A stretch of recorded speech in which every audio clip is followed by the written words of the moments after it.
Hi guys, welcome to Sandhya vlog. ಇದು Monday blog ಆಗಿರುತ್ತೆ. So morning ಎದ್ದು ಒಂದು ಗ್ಲಾಸ್ ಬಿಸಿನೀರು ಕುಡಿದು, ಇವಾಗ ಜಿಮ್ಮಿಗೆ ಹೋಗಿರಲಿಲ್ಲ, ಸ್ವಲ್ಪ ಹುಷಾರಿರಲಿಲ್ಲ, ಹಂಗಾಗಿ ಹೋಗೋಕ್ಕಾಗಲಿಲ್ಲ. ಸೊ ಮನೆ ಕೆಲಸ ಎಲ್ಲ ಮಾಡ್ಕೊಳ್ತಾ ಇದ್ದೆ. ನಾನು ಇವಾಗ ಒಂದು ಪ್ಲಾಂಟ್ದು ವಿಡಿಯೋ ಹಾಕಿದ್ದೀನಿ. ಆ ಪ್ಲಾಂಟ್ ನೋಡಿ, ಮಾರ್ನಿಂಗ್ ಎಲ್ಲ ಹಿಂಗೆ ಹರ್ಡ್ಕೊಂಡಿರುತ್ತೆ, ಸಂಜೆ ಆಗ್ತಿದ್ದಂಗೆ ತುಂಬ ಚಿಕ್ಕದಾಗೋಗ್ಬಿಡುತ್ತೆ. ಸೊ ಅದು ಹೆಂಗಿರುತ್ತೆ ಸಂಜೆದು ಅನ್ನೋದನ್ನು ನಾನು ನೆಕ್ಸ್ಟ್ ವಿಡಿಯೋದಲ್ಲಿ ಹಾಕ್ತೀನಿ. ಸೊ ಅದಾದಮೇಲೆ ನಿನ್ನೆ ಅಮಾವಾಸ್ಯೆ ಆಗಿದ್ದರಿಂದ ನಾನು ಕಾಟೇರಮ್ಮ ಟೆಂಪಲ್ಗೆ ಹೋಗಿದ್ದೆ. ಕಾಟೇರಮ್ಮ ಟೆಂಪಲ್ಗೆ ಹೋಗಿ ದೇವ್ರ ದರ್ಶನ ಎಲ್ಲ ಮುಗಿಸ್ಕೊಂಡು ಅಲ್ಲಿ ದೀಪ ಎಲ್ಲ ಹಚ್ಚಿ ಬರಬೇಕಾದ್ರೆ ಅಲ್ಲಿ ಮಣ್ಣಿನ ಮಡಿಕೆ ನೋಡಿದೆ. ಸೊ ನಂಗೊಂದು ಮಣ್ಣಿನ ಪಾತ್ರೆ ತೊಗೊಬೇಕು ಅಂತ ಅನಿಸ್ತಿತ್ತು. ಅದೊಂದು 200 ರೂಪೀಸ್ ಕೊಟ್ಟು ಒಂದು ಮಣ್ಣಿನ ಪಾತ್ರೆ ತೊಗೊಂಬಂದು ಅವ್ರ ಅಂಗಡಿಯವ್ರು ಹೇಳಿದರು ಇದನ್ನು 24 hours ವಾಟರಲ್ಲಿ ನೆನೆಸಿಡಬೇಕು ಅಂತ. ನಿನ್ನೆ ತೊಗೊಂಬಂದು ಅದನ್ನು ನೆನೆಸಿಟ್ಟಿದ್ದೆ.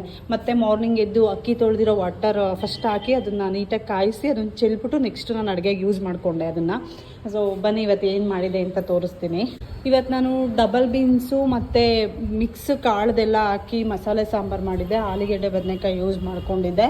ಬನ್ನಿ ಫಸ್ಟ್ ಏನು ಮಾಡಿದೆ ಅಂತ ತೋರಿಸ್ತೀನಿ. ಸೊ ಕಾಳೆಲ್ಲ ಒಂದು ಕುಕ್ಕರ್ಗೆ ಹಾಕ್ಬಿಟ್ಟು ನೀಟಾಗಿ ವಾಶ್ ಮಾಡಿ ಕಾಳು ಮತ್ತು ಆಲೂಗೆಡ್ಡೆನ ಕುಕ್ಕರ್ಗೆ ಹಾಕಿ ಒಂದು ಸ್ವಲ್ಪ ಉಪ್ಪು ವಾಟರು, ಸೊ ಒಂದು ಚಿಟಿಕೆ ಅರಿಶಿನ ಪುಡಿ ಹಾಕ್ಬಿಟ್ಟು ಅದನ್ನು ಕೂಗಿಸ್ಕೊಂಡೆ ಒಂದು 2 ವಿಸಿಲ್ಸು.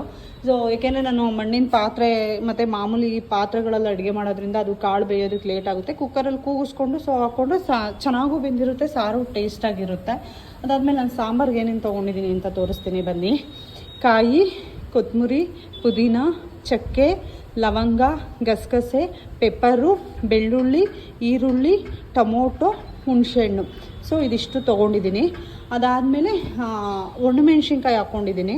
ಮತ್ತು ಅದಕ್ಕೆ ಸ್ವಲ್ಪ ಸಾಂಬಾರು ಪುಡಿ, ಧನಿಯಾ ಪುಡಿ ಎರಡನ್ನೂ ಆ್ಯಡ್ ಮಾಡ್ಕೊಬೇಕು. ಸೊ ಫಸ್ಟು ಒಗ್ಗರಣೆಗೆ ನಾನು ಸ್ವಲ್ಪ ಆಯಿಲ್ ಹಾಕ್ತೆ. ಅದಕ್ಕೆ ಈರುಳ್ಳಿ ಹಾಕಿ ಈರುಳ್ಳಿ ಸ್ವಲ್ಪ ಫ್ರೈ ಮಾಡಿಕೊಂಡೆ. ಅದಾದಮೇಲೆ ಟೊಮೊಟೊ ಆ್ಯಡ್ ಮಾಡಿಕೊಂಡೆ. ಟೊಮೊಟೊ ಸ್ವಲ್ಪ ಫ್ರೈ ಮಾಡಿಕೊಂಡು ಅದಕ್ಕೆ ಒಣಮೆಣ್ಸಿನ್ಕಾಯಿ ಹಾಕ್ಕೊಂಡೆ ಮತ್ತು ಬೆಳ್ಳುಳ್ಳಿ ಹಾಕ್ಕೊಂಡೆ. ಸೊ ಅದಾದಮೇಲೆ ಎಲ್ಲ ತೆಗೆದಿಟ್ಕೊಂಡಿರೋ ಅಂಥ ಎಲ್ಲ ಮಸಾಲೆನೂ 1 by 1 ಹಾಕ್ಕೊಂಡು ಅದನ್ನೆಲ್ಲನೂ ಫ್ರೈ ಮಾಡ್ಕೊಬೇಕು. ಅದು ಫ್ರೈ ಆದಮೇಲೆ ಇನ್ನೇನು ಗ್ಯಾಸ್ ಆಫ್ ಮಾಡ್ತೀವಿ ಅನ್ನೋ ಟೈಮಲ್ಲಿ ಅದಕ್ಕೆ ನಿಮಗೆ ಸಾಂಬಾರಿಗೆ ಪುಡಿ ಎಷ್ಟು ಬೇಕೋ ಅಷ್ಟು ಸೇರಿಸ್ಕೊಬೇಕು. ಅದಾದಮೇಲೆ 1 2 ಸ್ಪೂನ್ ಆಗೋಷ್ಟು ಧನಿಯಾ ಪೌಡರು, ಇದಿಷ್ಟು ಅರ್ಧ ರುಬ್ಕೊಬೇಕು. ರುಬ್ಕೊಂಡಾದ್ಮೇಲೆ ಅದಕ್ಕೆ ಸ್ವಲ್ಪ ಬೇಯಿಸಿಟ್ಕೊಂಡಿರೋ ಅಂಥ ಕಾಳು ಹಾಕ್ಕೊಬೇಕು. ಯಾಕೆಂದರೆ ಸಾಂಬಾರು ಸ್ವಲ್ಪ ಮಂದ ಬರಬೇಕಲ್ಲ. ಸೊ ಹಂಗಾಗಿ ಬೇಯಿಸಿಟ್ಕೊಂಡಿರೋ ಅಂಥ ಕಾಳು ಹಾಕ್ಕೊಂಡು ಸೊ ಮಸಾಲೆ ಫುಲ್ ನುಣ್ಣಗೆ ರುಬ್ಕೊಬೇಕು. ಅದಾದಮೇಲೆ ರುಬ್ಕೊಂಡಾದ್ಮೇಲೆ ಕಾಳು ಬೆಂದಿರೋ ಅಂಥ ನೀರು ಸೊ ಸಪ್ರೇಟ್ ಅದೆಲ್ಲ ತೆಗೆದಿಟ್ಕೊಂಡಿರ್ತೀನಿ. ಸೊ ಒಗ್ಗರಣೆಗೆ ಬಂದು ಒಂದು ಅರ್ಧ ಟೊಮೊಟೊ, ಸ್ವಲ್ಪ ಕರಿಬೇವು, ಒಂದು 2 ಟೇಬಲ್ ಸ್ಪೂನಷ್ಟು ಆಯಿಲ್ ಹಾಕಿ ಸೊ ಮಾಮೂಲಿ ಒಗ್ಗರಣೆ ಮಾಡಿಕೊಂಡೆ. ಅದಕ್ಕೆ ಬೇಯಿಸಿರೋ ಅಂಥ ಕಾಳೆಲ್ಲ ಹಾಕಿ ಸೊ ಬದನೆಕಾಯಿನ ಅದನ್ನು ಕಾಳು ಒಗ್ಗರಣೆಗೆ ಹಾಕಿದಾದಮೇಲೆ ಅದಕ್ಕೆ ಬದನೆಕಾಯಿ ಹಾಕಿದೆ. ಬದನೆಕಾಯಿ ಹಾಕಿ ಸ್ವಲ್ಪ ಉಪ್ಪು ಸೇರಿಸಿ ಬದನೆಕಾಯಿ ಒಂದು 5 ಮಿನಿಟ್ಸ್ ಸಪ್ರೇಟ್ ಅದನ್ನು ಬೇಯಿಸ್ಕೊಂಡೆ. ಅದು ಬದನೆಕಾಯಿ ಅರ್ಧ ಬೆಂದಾದಮೇಲೆ ಸೊ ರುಬ್ಬಿಟ್ಕೊಂಡಿರೋ ಅಂಥ ಮಸಾಲೆ ಎಲ್ಲ ಹಾಕಿ ನಮಗೆ ವಾಟರ್ ಎಷ್ಟು ಕ್ವಾಂಟಿಟಿ ಸಾಂಬಾರು ಬೇಕೋ ಅಷ್ಟು ವಾಟರ್ ಸೇರಿಸ್ಕೊಂಡು ಮತ್ತು ರುಚಿ ನೋಡಿಕೊಂಡು ಅದಕ್ಕೆ ಉಪ್ಪು ಸೇರಿಸ್ಕೊಂಡೆ. ಉಪ್ಪು ಸೇರಿಸ್ಕೊಂಡು ಚೆನ್ನಾಗಿ ಅದು ಕುದಿಸ್ದೆ. ಸೊ ಕುದಿಸಾದ್ಮೇಲೆ ಅದು ಬದನೆಕಾಯಿ ಚೆನ್ನಾಗಿ ಬೆಂದಿರಬೇಕು. ಅಷ್ಟರಲ್ಲಿ ಕಾಳು ತುಂಬ ಚೆನ್ನಾಗಿ ಬೆಂದಿತ್ತು.